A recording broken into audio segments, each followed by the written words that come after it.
Okay. For some reason, I can't see my face anymore, but that's okay. This is a slide that details out active immunity. So some of these things we've already covered, so you can pause the presentation or the video and make notes if you'd like. There's a few things I want to mention from this slide. The first one is the third bullet. So active immunity. Active immunity, as we said, like if you get sick with the norovirus, it's going to take a few days for the making of those antibodies. So it's a small benefit so that later, if you're exposed again, then you already have the recording in your memory cells. And the next bullet, the third one, says active immunity lasts for a relatively long time. So this is super important. And when we think about vaccines, like a tetanus shot, you only have to get it every 10 years. So the immunity that you build up is so great and long lasting that you don't need that vaccine very often. Okay. The other things here, I believe we already covered. That memory cell is going to be readily available to be launched if you're exposed to that specific antigen again. And you may not even know that you've ever gotten sick. Okay. All right. Passive immunity. Wait.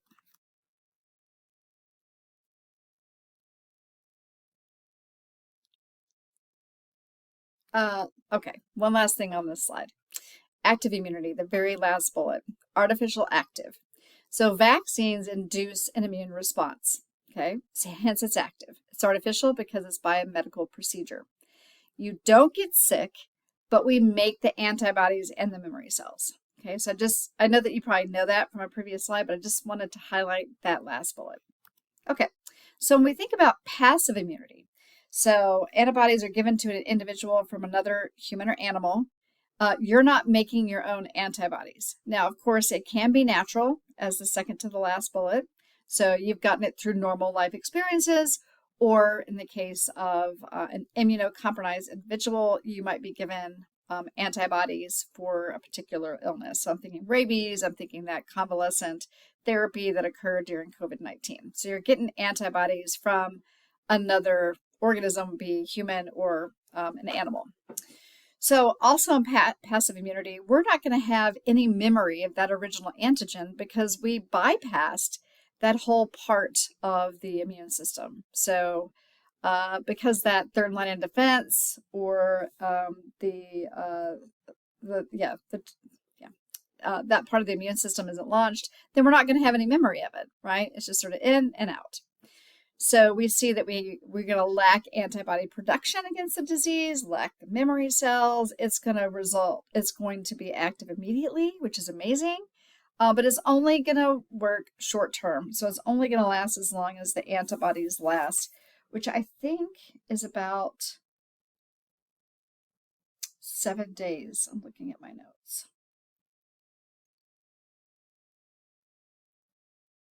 If I find that correction, I will let you know.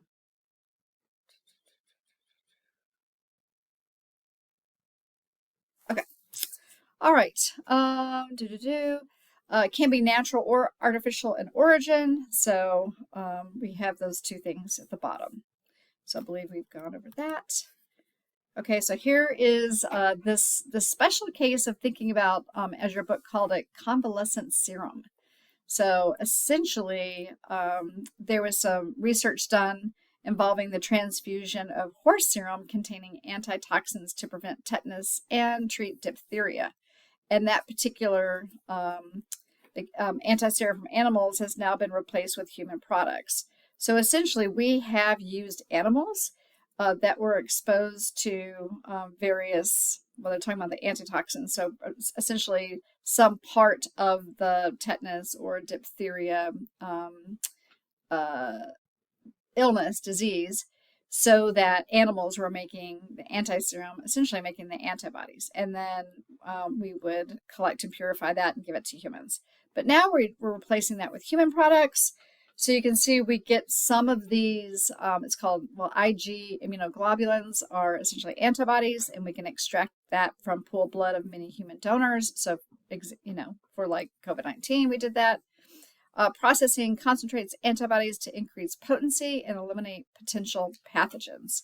So sure, it's just like when you give blood with the Red Cross, they are going to essentially, usually they filter out the antibodies and they're going to filter out any potential pathogens. And so the last bullet, we're really thinking about this kind of treatment with people who are immunocompromised. So they maybe they have AIDS, acquired immunodeficiency syndrome, and so they are not able to launch that third line of defense because their helper T cells have been hijacked and misused and abused by HIV. So therefore, they are not able to fully launch their immune system and they get sick very quickly. So convalescent serum is very good for individuals who don't have an immune system anymore. So let's take a look at primary and secondary responses to antigens. So this is super, super fascinating.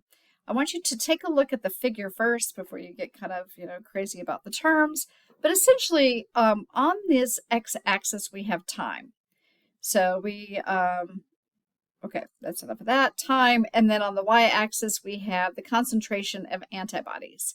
So you might have heard of an antibody titer.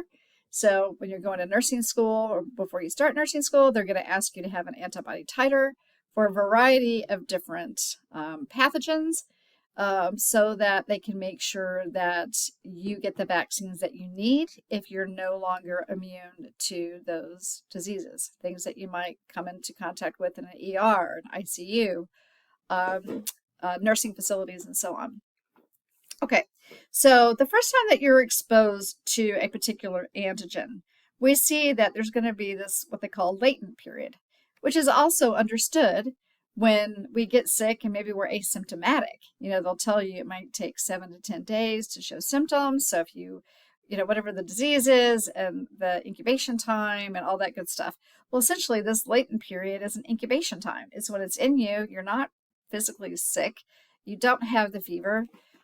You're not having chills, rashes, all the other things that might go along with that particular disease, but your immune system is doing its thing. So when your primary immune response kicks in, you can see it's this dark blue line is the total of two different antibodies, or immunoglobulins, M and G. We're not going to focus on that, but what you see is that you get a really nice increase in antibody titer. But then what happens? Then it goes away. But the second time you're exposed to that exact same antigen, now remember, it has to be the exact same antigen, then you are going to get a much greater response to that antigen. And you notice that it slopes off, but it still stays relatively high in the blood. Okay, so the primary response gives you a kick, but a secondary response really allows you to have immunity for much longer periods of time, and they say months and even years. So I'm thinking about tetanus. You can have that, well, essentially we have secondary and tertiary responses because we got Tdap and DTaP as kids over and over again. And so just so you know, the reason why vaccines are scheduled at a certain time is exactly for this reason, so that the immune system is getting the stimulation that it needs so that it actually produces a response that is going to keep us immune or safe from contracting that particular disease. Okay, so primary and secondary responses. Okay, it's always fascinating to think about who on earth discovered something, right? And this is a really kind of cool but kind of gross story. Okay, so we go back to 6th century China. So there was a woman there who first attempted immunization. And this is what she did.